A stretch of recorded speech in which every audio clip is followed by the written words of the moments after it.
Assalamu- Assalamualaikum warahmatullahi wabarakatuh. Baiklah, di sini saya akan menjelaskan tantangan masa depan administrasi pembangunan. Ditinjau dari administrasi pembangunan, keberadaan suatu negara bangsa adalah demi peningkatan kesejahteraan seluruh warganya. Dikatakan demikian karena negara-negara di dunia pada umumnya didirikan sebagai welfare state, terlepas dari ideologi dan sistem politik yang dianut. Untuk mencapai tujuan mulia tersebut, diperlukan berbagai jenis organisasi yang tangguh dan handal baik di dalam maupun di luar lingkungan pemerintahan untuk menghadapi berbagai tantangan dengan intensitas yang berbeda-beda yang pasti akan dihadapi di masa yang akan datang. Baiklah, di sini saya akan menjelaskan berbagai tantangan-tantangan administrasi bangunan di masa yang akan datang. Yang pertama yaitu globalisasi ekonomi.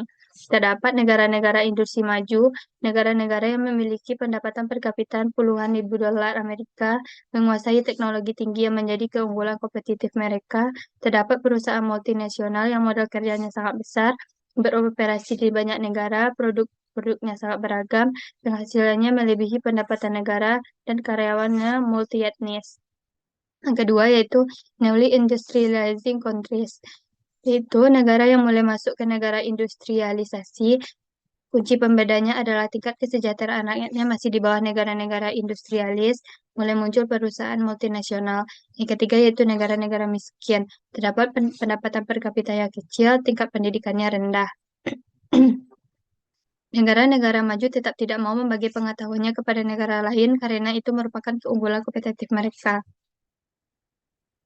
Yang kedua yaitu masalah pengangguran. Yang pertama yaitu pengangguran terbuka, terdapat kurang pengetahuan, kelesuan ekonomi, kurangnya jiwa kewirausahaan, kurangnya kesempatan berusaha. Yang kedua yaitu pengangguran terselubung. Terdapat perubahan kondisi organisasi, perencanaan yang kurang matang, perubahan orientasi padat karya menjadi modal. Yang ketiga yaitu pengangguran musiman. Terdapat karena masa menunggu panen. Jika pengangguran tidak diatasi, maka kesenjangan ekonomi dapat terjadi, gangguan keamanan umum, menjamurnya perumahan kumuh. Yang ketiga yaitu tanggung jawab sosial.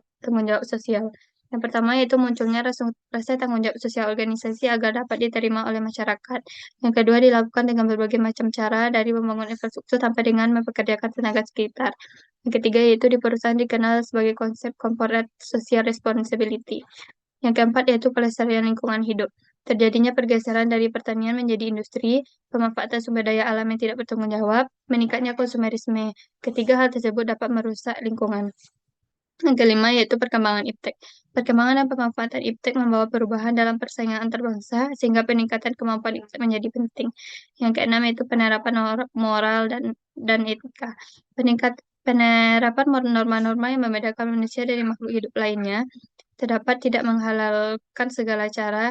Yang kedua yaitu loyalitas, yang ketiga yaitu kejujuran, yang keempat yaitu etos kerja, yang kelima yaitu iklim keterbukaan, yang keenam yaitu pemberdayaan organisasi, yang ketujuh yaitu ketaatan pada peraturan perundang-undangan, yang ketujuh yaitu keanekaragaman tenaga kerja.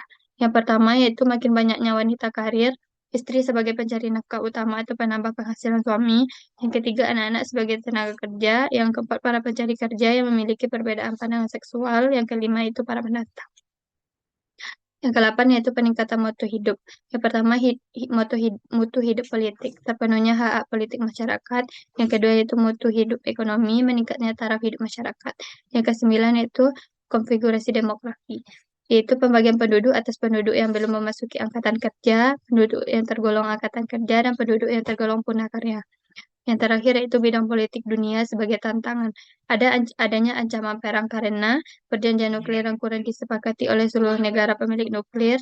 Yang kedua masih adanya pemerintahan otoriter. Yang ketiga adanya negara yang berupaya memperluas pengaruh atau wilayahnya. Yang keempat itu adanya gerakan separatis dan terakhir munculnya ekstrim fundamentalis. Sekian presentasi dari saya. Saya ucapkan terima kasih. Assalamualaikum warahmatullahi wabarakatuh.